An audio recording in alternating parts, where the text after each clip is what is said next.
In the cold silence of forgotten palaces, there lingers a truth so grotesque that even history itself tried to bury it.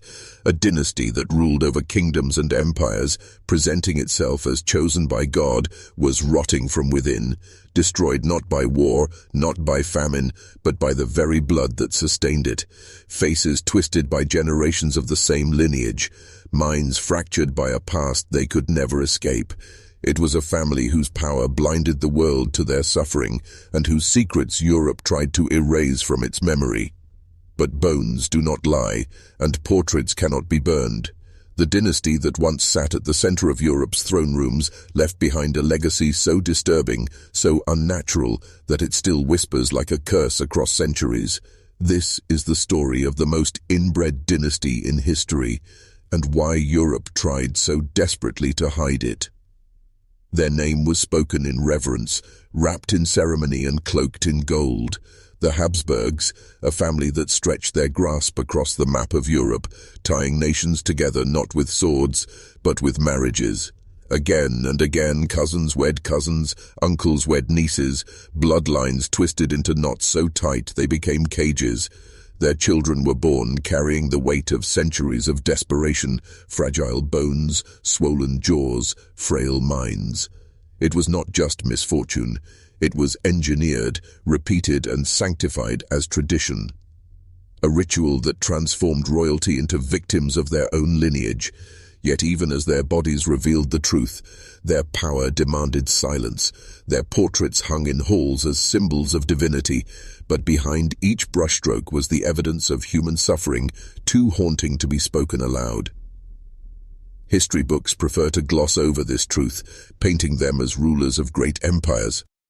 But what those pages don't tell you is that every banquet table, every royal ceremony, was haunted by the quiet horror of their own bloodline. And as their children grew weaker, their faces more distorted, Europe looked away, because to acknowledge the truth meant admitting that power itself had devoured them, and that the dynasty which crowned emperors and kings was crumbling into madness before the world's eyes. The Habsburg dynasty did not just inherit crowns, they inherited a design, one drawn by ambition, sealed by family bonds, and enforced through marriages that blurred the boundaries between kin and lover.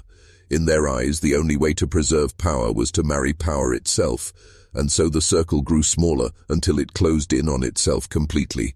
Cousins became husbands, nieces became wives, and bloodlines spiraled inward like a candle burning too close to its own flame. The human cost was written on their faces. Generations of inbreeding left behind a legacy that could not be hidden. Their jaws grew long and heavy, protruding so far that they could barely close their mouths. Teeth jutted in strange directions. Speech became difficult, chewing, painful. The infamous Habsburg jaw was more than just a feature. It was a curse, a visible scar of centuries of genetic suffocation, and beneath the skin, the damage went deeper. Children were born weak, plagued by seizures, by stillbirths, by madness that no amount of gold could cure. Doctors whispered in private, but they could not change what was unfolding. Priests blessed each newborn, but the prayers were never answered. And yet, the dynasty refused to stop. Power had to remain pure, no matter the cost. The family line became both prison and executioner, each marriage a pact with destiny that promised another generation of suffering. The most haunting figure of all was Charles II of Spain, a man so crushed beneath the weight of his bloodline that he became a living monument to the horrors of inbreeding. His body was frail, his mind clouded, his ability to rule almost non-existent. And yet he was king, because the family had decided long before his birth that no outsider would ever taint their blood. Europe's courts looked upon him with both pity and terror. For here was the child of centuries of ambition, a boy, born into golden chambers, yet trapped inside a body that betrayed him. Charles was not just a ruler, he was a prophecy fulfilled, a dynasty's darkest secret made flesh. And even as his empire fractured, even as his enemies closed in, the family's silence was louder than any confession.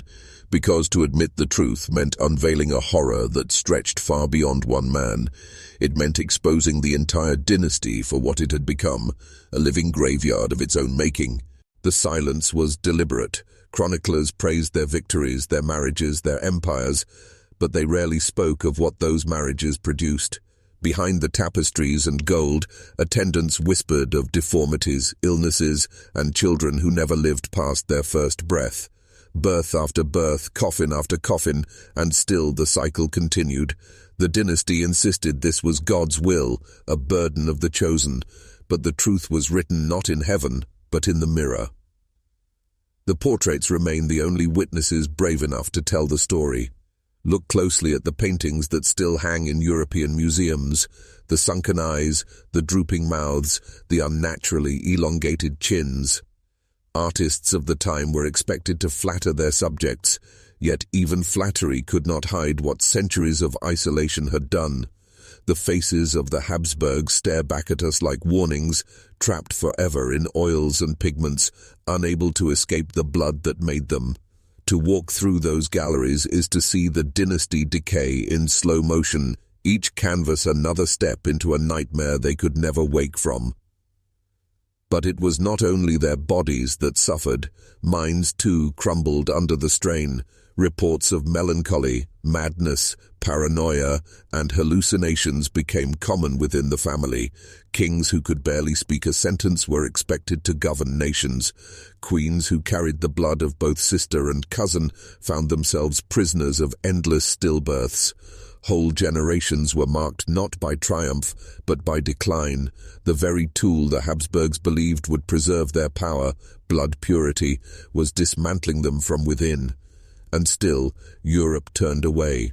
Other rulers knew, other courts whispered, yet to reveal the truth would have shattered the illusion of divine right that held the continent together. Better to pretend, better to avert the eyes and bow to a family tour. That was falling apart in plain sight. For Europe, silence was survival. For the Habsburgs, silence was death. And in that silence, a dynasty began its slow collapse, its members chained not by enemies or rebellions, but by their own lineage. By the 17th century, the cost of this bloodline was no longer hidden. It was catastrophic. The Spanish branch of the Habsburg dynasty, once rulers of vast empires stretching across oceans, had begun to wither under the weight of its own choices. And at the center of this unraveling stood Charles II, the last of his line, the final echo of centuries of calculated marriages. His reign was not marked by conquest, but by the slow, visible disintegration of a dynasty that had once claimed God himself had blessed their rule. Charles was born sickly, his body frail, and his mind clouded. Contemporary accounts describe him as barely able to speak, his jaw so malformed that eating was a painful ordeal. He suffered from seizures, digestive disorders, and a stunted intellect that left him dependent on others for even the simplest decisions. Yet he was king. He was meant to embody power, to carry the weight of an empire upon his shoulders. Instead, he became a symbol of its decay, a tragic figure whose very existence revealed the nightmare his family had created. The people called him El Hechizado, the bewitched. Many believed he was cursed, hexed by enemies who had ensnared his body and soul.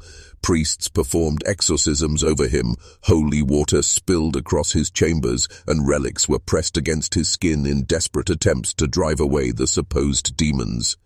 But the truth was far more disturbing. Charles was not cursed by witches. He was cursed by blood. By generations of unions that tightened the noose around his family's future until there was nothing left to breathe.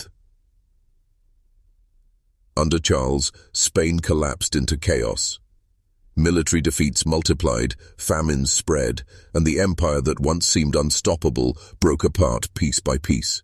And yet Europe remained silent. To speak openly of what Charles represented would have meant admitting a dangerous truth. That power, once he thought to come from divine blood, was nothing more than a fragile illusion. The Habsburg dynasty was not chosen by God, it was undone by man. And as Charles II withered away, childless and broken, the world watched the most inbred dynasty in history collapse into extinction. When Charles II died in 1700 without an heir, it was more than the end of a reign. It was the death rattle of a bloodline that had ruled Europe for centuries. His body, so ravaged by inbreeding, was dissected in secret. The autopsy reads like something torn from a horror text, a body deformed, a heart that was shrunken, lungs filled with fluid, intestines rotting with disease, and a head so swollen that the brain seemed to float in water. He had been, in every sense, a vessel of collapse. The dynasty's obsession with purity had destroyed its last king. But Europe could not afford the truth. To acknowledge what had happened meant exposing the weakness of every royal house that had ever pursued blood purity, and so the story was rewritten. Charles became the cursed king, the bewitched monarch, whose failures were explained away with superstition. Whispers of spells and sorcery drowned out the far more disturbing reality. It was not magic, it was science.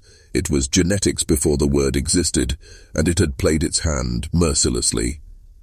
The collapse of the Spanish Habsburgs sparked the War of Spanish Succession, a conflict that drew in nearly every major power on the continent.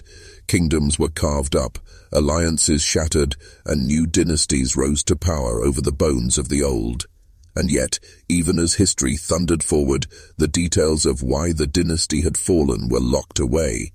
The paintings remained, the portraits with their long jaws and heavy chins. The medical records were whispered, the autopsies hidden. Europe allowed the Habsburg name to fade into myth, a noble house remembered for its conquests rather than its curse. But the silence is telling, because the Habsburgs were not an isolated tragedy, they were a warning. A glimpse of what happens when ambition ignores nature, when power refuses to admit weakness, when blood itself becomes a weapon and a prison. But the dynasty's story was buried not just to protect their memory, but to protect the illusion that Europe's thrones were sacred. The truth was too human, too horrifying, too revealing, and so the world was told to look away. If you're still watching, you're already braver than most.